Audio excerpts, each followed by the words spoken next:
जितना भी मैंने अभी तक बताया है वो एक बार रिमाइंड करवा देता हूँ, और फिर उसके आगे के जो भी क्वेश्चन है उसको कोशिश करेंगे पॉइंट बाय पॉइंट समझने की। और पॉइंट अगर तुम याद रखोगे तो तुम उसको विस्तार से लिख सकते हो। तो मेन चीज है पॉइंट याद रखना। पॉइंट याद रखने हैं, तुम विस्तार से उसको लिख सकते हो। भारत में राष्ट्रवाद चैप्टर में सबसे पहले तो तुम्हें इस चैप्टर में मोर अबाउट गांधी जी के बारे में ही बताया गया है।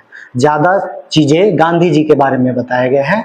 तो हमें गांधी जी के जो सबसे अच्छी चीजें थी या जो सबसे यूनिक चीजें थी वो सबसे वही से स्टार्ट करते हैं। तो गांधी जी की जो सबसे यूनिक चीजें थी, जो भारत में किसी ने कभी ना देखा था ना कभी सुना था, वो क्या था? सत्याग्रह। ठीक है, इससे पहले भारत में किसी ने भी सत्याग्रह के बारे में ना तो सोचा था और ना ही कभी किसी ने देखा था। तो बात आती है कि सत्याग्रह होता क्या है। तो सत्याग्रह अगर इसको तुम डिफाइन करते हो तो यानी सत्य के लिए आग्रह करना। सत्य के लिए आग्रह करना मतलब ये इस तरह का एक आंदोलन था जिसमें उत्पीड़क के खिलाफ जो है गांधी जी अहिंसात्मक तरीके से अपनी बातों को उसके समक्ष रखते थे और उन बातों को मनवाते थे। अहिंसात्मक तरीके मतलब कि बिना कोई लड़ाई झगड़ा, बिना कोई तोड़ नुकसान, किसी भी राष्ट्रीय संपत्ति का बिना नुकसान पहुंचाए, ये सारी चीजें, इन सभी चीजों को किए गांधी जी ने एक आंदोलन की शुरुआत की थी जिसका नाम था सत्याग्रह। सत्य के लिए आग्रह का मतलब ही होता है कि हम अपने अधिकारों के लिए आपसे आग्रह करते हैं कि ये अधिकार हमें चाहिए, क्योंकि ये हमारा अधिकार है। मैं अपनी जगह सत्य हूं और इन अधिकार को हमें चाहिए आपसे। ठीक है, सत्याग्रह ये है, ये था सत्याग्रह को जो अगर सिंपल भाषा में डिफाइन करो तो। अब बात आती है कि गांधी जी तो भारत में रहते नहीं थे। गांधी जी की जो हायर एजुकेशन है वो हायर एजुकेशन कहाँ से? एडवोकेट की जो डिग्री थी, जो बाद में वो बैरिस्टर भी बने थे। बैरिस्टर बहुत बड़ा पद होता है। लोगों को बोलते हुए सुनते हो ना कि अपने आप को बैरिस्टर समझते हो, तो बैरिस्टर बहुत बड़ा पद होता है। तो बैरिस्टर की डिग्री उन्होंने लंदन से प्राप्त की थी, क्योंकि उन्होंने जो एडवोकेट की जो पढ़ाई की थी वो भी लंदन से ही, और बैरिस्टर की डिग्री भी उनका लंदन से ही हुआ था। तो गांधी जी सिर्फ एडवोकेट या बैरिस्टर तक ही सीमित नहीं थे, उन्होंने और भी पढ़ाइयाँ की थी, diploma in French and Latin. South Africa में यानी दक्षिण अफ्रीका में उन्होंने एडवोकेट की डिग्री की प्रैक्टिस की, और उसी में उनके साथ बहुत सारी घटनाएं घटी थी। जैसे कि एक घटना घटी थी कि उनको जो है एक बार्बर ने, एक हजाम ने उनके बाल बनाने से मना कर दिया कि मैं आपका बाल नहीं बनाऊंगा, क्योंकि साउथ अफ्रीका में रंग भेद कानून की लड़ाइयां चल रही थी। गांधी जी भी ब्लैक ही थे, काले थे, और जो गोरे थे, गोरे नाई था, उन्होंने कहा कि हम आपका बाल नहीं बनाएंगे, उनको रिफ्यूज कर दिया बाल बनाने से। एक ही घटना नहीं हुई, फिर उसके बाद जो है जब वो अपने क्लाइंट की प्रैक्टिस को लेकर कहीं एक जगह से दूसरी जगह वो जा रहे थे, तो फर्स्ट कंपार्टमेंट जो सीट था वो गोरे लोगों के लिए रिजर्व था। ट्रेन में फर्स्ट कंपार्टमेंट, उनके पास टिकट थी फर्स्ट कंपार्टमेंट की, और फिर भी वो जाके अगर वहां पे बैठ गए तो उनको जो है अगले स्टॉपेज पे जो है उनको धक्का मार के वहां से निकाल दिया गया था साउथ अफ्रीका में, कि फर्स्ट कंपार्टमेंट गोरे लोग के लिए है, काले लोग इसमें नहीं बैठ सकता। तो उनके पास एजुकेशन था, उनके पास जो हुई घटनाएं थी वो उनको याद था, मेमोराइज था कि हमारे साथ किस किस तरह की चीजें हुई है। तो इसीलिए जब वो 1915 ईस्वी में भारत वापस लौटे तो इन्होंने यहाँ भी वही सारी चीजें और उससे बदतर चीजें यहाँ देखा कि यहाँ की लोगों को तो और भी ब्रिटिश गवर्नमेंट के द्वारा यातनाएं दी जा रही थी। आंदोलन करने का जो है उन्होंने एक निर्णय लिया।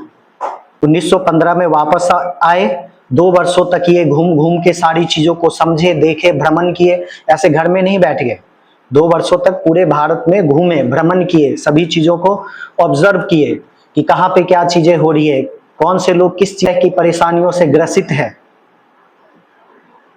फिर 2 वर्ष के बाद बिहार के चंपारण जिला का एक व्यक्ति, एक किसान गांधी जी से आग्रह करने के लिए आते हैं कि आप हमारा मदद कीजिए, जिससे जो है हमारे यहाँ पे जो तेज के द्वारा नील की खेती करके जो हमारी खेतों को बंजर किया जा रहा है और हमसे ज्यादा टैक्स लिए जा रहे हैं, हम नहीं भी करना चाहते हैं नील की खेती, तब भी ये हमसे जबरदस्ती नील की खेती करवा रहे हैं। बहुत सारी और भी बातें हुई उन दोनों के बीच में।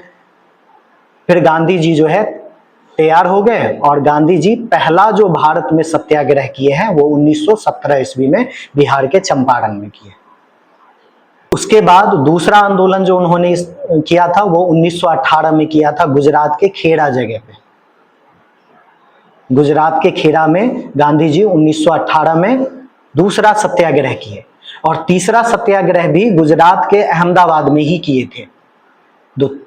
लगातार जो उन्होंने 3 सत्याग्रह किए 2 वर्षों के अंतराल में, 1917 और 18 के बीच में 2 सत्याग्रह, बिहार और खेड़ा और अहमदाबाद। तो इन 2 वर्षों में गांधी जी को बहुत सारे लोग, जो भारत के लोग थे, वो जानने लग गए, क्योंकि जब तक तुम कुछ करोगे नहीं अपने देश के लिए या अपने लिए, तब तक लोग तुम्हें जानेंगे नहीं। तो गांधी जी ने जो लगातार 3 आंदोलन किए, इससे लोगों में इनकी ख्याति बढ़ गई, ये फेमस हो गए लोगों के बीच, क्योंकि उनका आंदोलन जो था वो ऐसा आंदोलन कभी किसी ने सोचा ही नहीं था, देखा ही नहीं था। अहिंसात्मक आंदोलन था कि अपनी बातों के लिए अहिंसात्मक तरीके से बैठ जाना। अगर अहिंसात्मक तरीके से किसी भी चीज के लिए तुम बैठते हो तो ये शोध की गई चीजें हैं, जो मैं बता रहा हूं, अपने तरफ से नहीं बता रहा हूं। अगर तुम किसी भी बात को मनवाने के लिए 2 तरीके में से अहिंसात्मक तरीके को अपनाते हो तो तुम्हारी चीजों को मानने की जो संभावना होती है, पॉसिबिलिटी होती है, प्रोबेबिलिटी होती है, वो अहिंसात्मक तरीके में ज्यादा होती है कि सामने वाली तुम्हारी बात को मान लेगा, अहिंसात्मक तरीके से करोगे तो। और अगर यही चीजों को तुम हिंसात्मक तरीके से करते हो, ठीक है, आंदोलन निकाला और आंदोलन निकालने के बाद जो है तुमने क्या किया, जितने भी संपत्ति दिखा सबको तोड़ फोड़ जलाते हुए जा रहे हो, पुलिस चौकी को जला दिया, ये कर दिया, वो कर दिया, बहुत सारी सरकारी संपत्ति या निजी संपत्ति है उसका तुमने नुकसान किया। और फिर अपनी बातों को लेकर जब सरकार के समक्ष जाओगे तो इससे सरकार और भी क्रुद्ध हो जाता है। वो तुम्हारी बातों को एक तो सुनना नहीं चाहते और सुनना भी चाहते हैं और सुनते भी है, तो उन चीजों को लागू करने में वो बहुत समय लेते हैं। और अगर तुम जो है अहिंसात्मक तरीके से किसी चीज को करते हो तो वो ज्यादा इफेक्ट करता है सामने वाले के, क्योंकि अगर किसी के सामने तुम हाथ जोड़ के बैठ जाओ कि नहीं मुझे ये दो, तो कितना भी 2-4 थप्पड़ 10 थप्पड़ या 2 दिन 4 दिन तक तुम्हें मारेगा तो एक ना एक दिन उसकी में दया आ जाएगा कि ये तो हमें कुछ नहीं कर रहा है, रिप्लाई नहीं कर रहा है और हम बेमतलब का इसको, तो उसमें भी एक इंसानियत की भावनाएं जागृत होगी। और अगर तुम लड़ाई करते हो, सामने वाला मारो तुम भी मारो, ठीक है, तो एक तरह से वो लड़ाई होगी, हिंसात्मक तरीका हो गया। तो फिर उन चीजों को लागू होने में या उन चीजों जो चीजें तुम्हें वापस चाहिए उसको मिलने में ज्यादा समय लगता है। ये शोध की गई बातें हैं, ये हमारे द्वारा या किसी के द्वारा ऐसे कही गई बातें नहीं है, इसको शोध किया गया है कि हाँ किस चीजों में हिंसात्मक और अहिंसात्मक में किन में बातों को जल्दी मनवाने की शक्ति होता है। जैसे फॉर एग्जाम्पल अपना एग्जाम्पल ले लो, अगर मान लो तुम्हें घर में तुम्हें कुछ चाहिए, ठीक है, अब तुम जो है अपने पेरेंट्स के पास गए और उनको बोले कि मुझे 100 रुपये चाहिए, मुझे जो है ये सामान खरीदने हैं, तो अगर तुम उनके पास रोओगे, ठीक है, उनको मनाओगे, तो ज्यादा चांस होता है कि बार बार बोलने से, बार बार रोने से, बार बार मनाने से ये होगा कि वो तुम्हें 100 रुपये दे देंगे। और दूसरा तरीका ले लो हिंसात्मक, तुम घर पे गए, ठीक, पहुंचते ही बोला 100 रुपये दे, अब तुमने क्या किया, जो भी सामान रखा था उसको उठा के पटक के तोड़ना शुरू कर दिया, ठीक है। अब बताओ, अब 100 रुपये मिलेंगे या कुछ और मिलेंगे, है ना, कुछ और मिलेंगे, 100 रुपये तो मिलने से रहा। तो तरीका कौन सा अच्छा था, हिंसात्मक या अहिंसात्मक? अहिंसात्मक था ना, जिससे तुम आसानी से, तुम्हें पैसे भी मिल गए, किसी चीज का तुमने नुकसान भी नहीं किया, ठीक है, और तुम्हें पैसे लेने में ज्यादा समय भी नहीं लगा। तो हर एक चीज को जहां जब जो जरूरत होती है वहां वो चीज लगाना जरूरी होता है। ऐसा भी नहीं है कि सारी चीजें अहिंसात्मक तरीके से ही हमें मिल जाता है, कुछ ऐसी भी चीजें होती हैं जिसमें हिंसा करने पड़ते हैं। ऐसे बोला जाए तो सिर्फ गांधी जी के ही द्वारा देश में तो आजादी हो नहीं गई, फ्रीडम तो मिल नहीं गए। दो दल थे हमारे यहाँ, गरम दल भी थे और नरम दल भी थे। नरम दल मतलब जो अहिंसात्मक तरीके से आंदोलन करते थे, और गरम दल मतलब जो अहिंसात्मक तरीके को न मान के हिंसा में विश्वास रखते थे। भगत सिंह, चंद्रशेखर आजाद गरम दल के नेता थे कि तुम मुझे नहीं दोगे तो ये हमारी संपत्ति है तो हम तुमसे छीन लेंगे, वो भी सही थे। तो कुछ चीजों को जो ज्यादा पॉसिबिलिटी की बात किया हूं, बाकी तो दो दल थे और दोनों दल ने मिलकर काम किया तभी हमें आजादी मिली, किसी एक दल से आजादी नहीं मिली थी। पर ज्यादा जो पॉसिबिलिटी होती है वो हमारे अहिंसात्मक तरीके में होती है, ठीक है। तो गांधी जी इतने फेमस क्यों हो गए? क्योंकि उन्होंने आते ही लगातार 3 आंदोलन किए और तीनों सत्याग्रह किए। अब लोग उनके आंदोलन से क्यों जुड़ रहे थे? क्योंकि लोगों को पता था कि ये जो है लड़ाइयां करेंगे नहीं, किसी को लाठी लेके चलते थे पर किसी को 2-4 लाठी मारते नहीं थे, है ना। तो लोग उनके साथ क्यों जुड़ रहे थे? क्योंकि उस समय के जो लोग थे ब्रिटिश के अधीन रह के या और भी आक्रांताओं के अधीन रह के काफी डरे हुए थे। तो इसीलिए वो उन लोगों के साथ ज्यादा अच्छा जाना समझते थे जिनके साथ उनको लगता था कि हम सुरक्षित हैं। गांधी जी अहिंसात्मक आंदोलन कर रहे थे तो उनके साथ लोग ज्यादा जुड़े, इसलिए जुड़े क्योंकि वो समझते थे कि हम पे लाठीचार्ज नहीं होगा। तो बाकी जो ये 2 वर्ष में तो ऐसा कोई लाठीचार्ज नहीं हुआ, बाद में तो हुआ था, अहिंसात्मक आंदोलन पे भी पुलिस ने लाठीचार्ज किया था। लेकिन स्टार्टिंग में अगर तुम्हें फेस वैल्यू बनानी है तो लोगों को तुम्हारे साथ जुड़ना जरूरी है, और लोग तुमसे तभी जुड़ेंगे जब वो समझेंगे कि मैं सुरक्षित हूं इनके साथ जुड़ने से। तो लोग इसलिए जुड़े क्योंकि वो समझते थे कि हम इनके साथ चलेंगे तो कोई भी व्यक्ति हमारे ऊपर कोई हमला नहीं कर सकता, अंग्रेज के कोई भी सैनिक हमारे ऊपर हमला नहीं कर सकता, क्योंकि आंदोलन अहिंसात्मक है। इसीलिए इनके साथ बहुत सारे लोग एकदम से जुड़ गए, ठीक है। इनके आंदोलन में बहुत सारे लोग जुड़ गए, और बाकी आंदोलन जो थे गरम दल के, उनमें जुड़ने में लोगों को काफी समय लगा।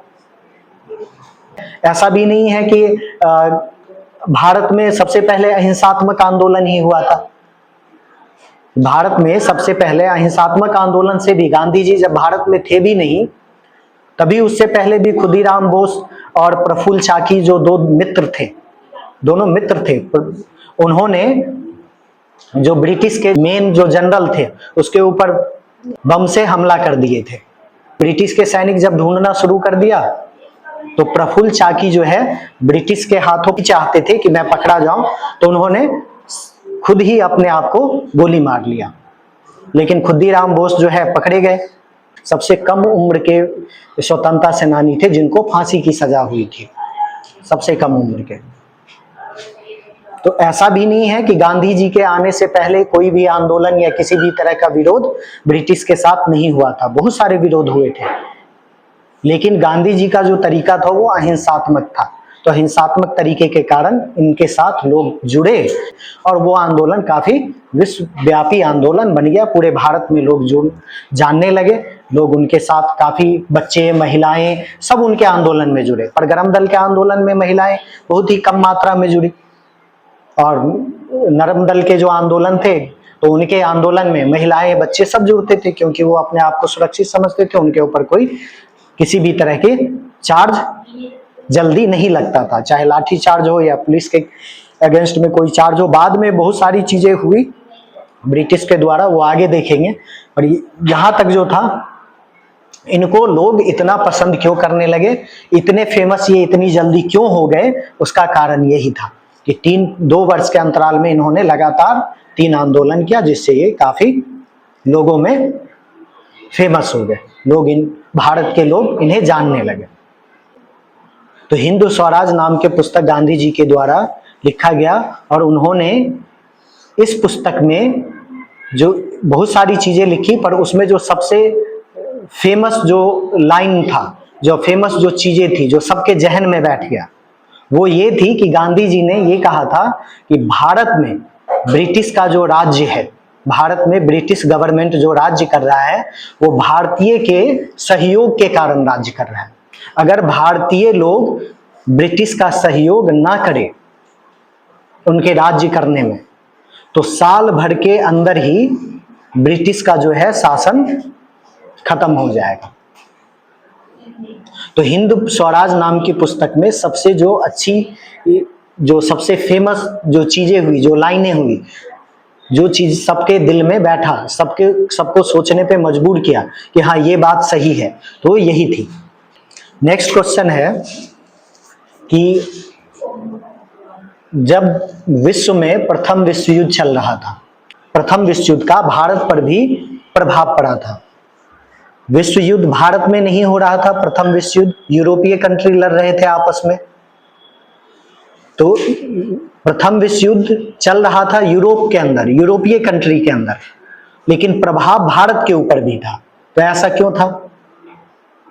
भारत तो उस युद्ध में शामिल ही नहीं था, भारत तो आजाद ही नहीं था, क्योंकि प्रथम विश्व युद्ध 1914 से में शुरू हुआ है और 1918 तक चला है। 4 वर्षों तक प्रथम विश्व युद्ध चला है। प्रथम विश्व युद्ध क्या, द्वितीय विश्व युद्ध में भी भारत आजाद नहीं हुआ था, वो भी 1939 से 1945 तक चला था। द्वितीय विश्व युद्ध 1939 में शुरू हुआ, फिर से जो दूसरा विश्व युद्ध स्टार्ट हो गया और 1945 में खत्म हो गया। प्रथम विश्व युद्ध के कारण भारत पर क्या प्रभाव पड़ा था? तो प्रथम विश्व युद्ध के कारण भारत पे इसलिए प्रभाव पड़ा था कि भारत ब्रिटिश के अधीन था और ब्रिटिश इस युद्ध में शामिल था। अब ब्रिटिश इस युद्ध में शामिल था, तो ब्रिटिश के जो सैनिक युद्ध में लड़ रहे थे, तो लड़ने के लिए जो है आर्थिक रूप से भी मजबूत होना चाहिए, पैसे खर्च होते हैं, लोगों की हानि होती है, आर्थिक और शारीरिक दोनों नुकसान होते हैं ना युद्ध में। जिस समय विश्व युद्ध चल रहा था उस समय भारत में जितने भी वस्तु के मूल्य थे वो सभी मूल्य 2 गुने हो गए। जितने भी मूल्य थे वो सारे मूल्य 2 गुने हो गए। क्यों हो गए? क्योंकि उसका सुरक्षा व्यय जो था वो बढ़ गया, ब्रिटिश का सुरक्षा व्यय बढ़ गया, क्योंकि वो भी युद्ध में शामिल था, तो उसके हथियार के लिए पैसे चाहिए, फिर खाने पीने के लिए पैसे चाहिए, असला बारूद के लिए पैसे चाहिए। तो वो कहां से पैसे लाता? तो वो क्या कर रहा था, तो भारत में जब उसकी शासन थी तो वह यहाँ के लोगों से पैसे वसूलने के लिए उन्होंने, और ज्यादा पैसे वसूलने के लिए उन्होंने क्या किया, टैक्स बढ़ा दिया। तो जैसे ही टैक्स बढ़ गए वैसे ही सामान जो था वो क्या हो गया, 2 गुने 3 गुने रेट हो गए। उसने क्या किया, उसके हाथ में सबसे बढ़िया चीज था, टैक्स बढ़ा देता था, टैक्स बढ़ाने के बाद वो पैसा वसूल करना शुरू कर देता था लोगों से। अब लोगों को तो सामान खरीदना ही पड़ेगा, अब सामान खरीदेगा तो उसको ज्यादा टैक्स देने पड़ रहे थे। दूसरा हुआ कि भारत के जो लोग थे उनको, ग्रामीण इलाके के लोगों को जबरन जो है पकड़ के और सैन्य में भर्ती करवा रहे थे ब्रिटिश।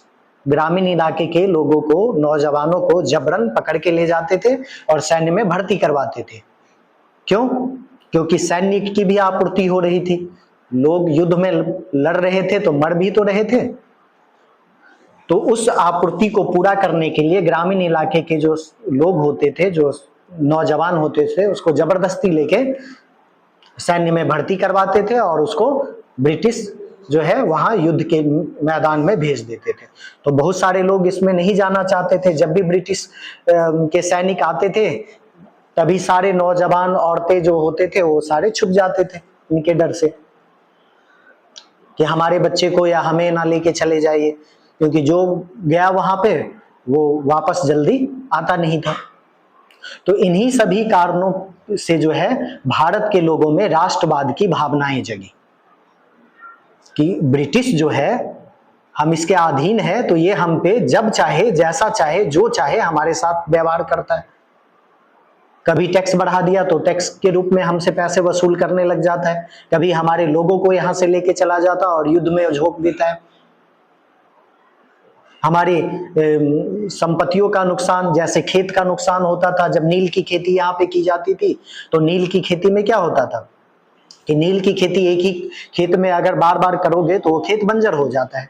इसीलिए किसान ने विद्रोह किया था कि हम नील की खेती नहीं करेंगे, और उसमें किसान को मुनाफा भी बहुत ही कम मात्रा में होता था।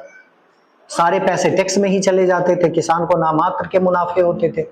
तो यही सारे रीजन थे जिसके कारण भारत में लोगों के अंदर राष्ट्रवाद की भावनाएं जागृत हुई। गांधी जी के द्वारा लगातार 3 सत्याग्रह किए गए। तो इन तीनों सत्याग्रह का मोटिव क्या था, क्यों किए गए थे? कुछ कारण होगा तभी सत्याग्रह हुए थे, 3 सत्याग्रह। तो इन 3 सत्याग्रह को जो गांधी जी के द्वारा किया गया था, उन सत्याग्रह के क्या रीजन थे? तो पहला रीजन जो है, गांधी जी के द्वारा जो पहला सत्याग्रह हुआ है वो 1917 ईस्वी में, क्योंकि 1915 में गांधी जी वापस दक्षिण अफ्रीका से वापस भारत आए थे, और पहला आंदोलन 1917 में बिहार के चंपारण में किया गया था, पहला सत्याग्रह। जो सत्याग्रह नील की खेती के विरुद्ध में था। नील की खेती का बताया हूं कि नील खेती में बार बार खेती करने से खेत बंजर हो जाते हैं और किसान को ज्यादा मुनाफा नहीं हो पाता था। जबरदस्ती अंग्रेज जो थे वो किसान से नील की खेती करवा रहे थे। बिहार के चंपारण जिले के अंदर उन किसानों से जबरदस्ती नील की खेती करवा रहे थे कि तुम्हें नील की खेती करना पड़ेगा। पर किसान जब खेती करते थे तो उनको मुनाफा ना के बराबर होता था। मेहनत हो गए, मुनाफा नहीं हुआ, और उसके बाद वो अपने जो पैसे, जो किसान के पास तो पैसे होते नहीं थे, तो जो उन्होंने इंटरेस्ट पे पैसे लिया होता था उनको भी चुकाने में वो असफल रहता था। तो पहला आंदोलन 1917 में नील के खेती के विरुद्ध हुआ था, 1917 ईस्वी में। दूसरा जो आंदोलन हुआ था वो गुजरात के खेड़ा स्थान पे हुआ था। अब यहां रीजन ये था, दूसरा आंदोलन किसान के ही हित में किया गया था। दूसरा किसान के हित में। इस आंदोलन की जो मुख्य बातें थी, दूसरा जो आंदोलन गुजरात खेड़ा में हुआ था 1918 ईस्वी में, इसकी मुख्य बातें थी कि अगर किसान को किसी भी रीजन के कारण या एक बीमारी होते थे उस समय फसल में, प्लेग नाम के अगर बीमारी आ गया, फसल में लग गया, तो फसल बर्बाद हो जाते थे। या किसी और कारण के, ज्यादा बारिश हो गई या बाढ़ आ गया या अन्य कारणों के कारण अगर किसान के फसल नहीं उगते थे, अच्छी मात्रा में नहीं उगते थे, तो भी ब्रिटिश गवर्नमेंट को इन्हें टैक्स देना ही पड़ता था। ब्रिटिश गवर्नमेंट ये नहीं सोचते थे कि इनके फसल बर्बाद हो गए या इनके फसल में प्लेग नाम की बीमारी लग गई तो ये जो है कहां से चुकाएंगे, फिर भी उसको पैसे, टैक्स जो है, कर जो है अदा करना ही पड़ता था। इन्हीं सभी चीजों से परेशान होकर किसान ने आग्रह किया और गांधी जी जो है गुजरात के खेड़ा में जाके किसानों के साथ आंदोलन किए और फिर उन आंदोलन को भी सफल बनाया गया। तीसरा जो आंदोलन था वो भी 1918 में ही हुआ, क्योंकि गुजरात में आंदोलन हुआ तो गुजरात के लोग जान गए कि किसान के लिए गांधी जी ने आंदोलन किया है, और वो आंदोलन के कारण ब्रिटिश गवर्नमेंट को झुकना पड़ा और इनके लिए, किसानों के लिए जो है कुछ सहूलियत दी गई। तो तीसरा आंदोलन जो शुरू हुआ वो गुजरात के अहमदाबाद में हुआ। पर ये किसानों का आंदोलन, किसानों के लिए आंदोलन नहीं था, ये मील मजदूर के लिए था। कारखानों में काम करने वाले जितने भी मजदूर थे वो अपनी तनख्वाह बढ़ाने के लिए बार बार ब्रिटिश गवर्नमेंट से कह रहे थे कि हमसे अगर आप काम ज्यादा ले रहे हो तो हमें ज्यादा काम के बदले में ज्यादा पैसा भी चाहिए। तो और दूसरी बातें थी कि उनके साथ भेदभाव भी किया जाता था। उन मील मजदूर के, भारतीय जो मील मजदूर थे उनके साथ भेदभाव भी होता था। जो उनके मजदूर होते थे ब्रिटिश के, उनके लिए अलग से भोजन की व्यवस्था होती थी, अलग से उनका ड्रेस होता था, अलग से उनके लिए सैलरी होती थी, समय सारणी होती थी। लेकिन भारतीय मजदूर के साथ बहुत ही भेदभाव होता था, उनके भोजन भी अच्छे नहीं दिए जाते थे, उसके बाद उनसे ज्यादा काम करवा के भी उन्हें कम सैलरी दिया जाता था। तो इन्हीं सभी चीजों के विरुद्ध में तीसरा आंदोलन 1918 में ही अहमदाबाद में गांधी जी के द्वारा मील मजदूर के लिए किया गया था।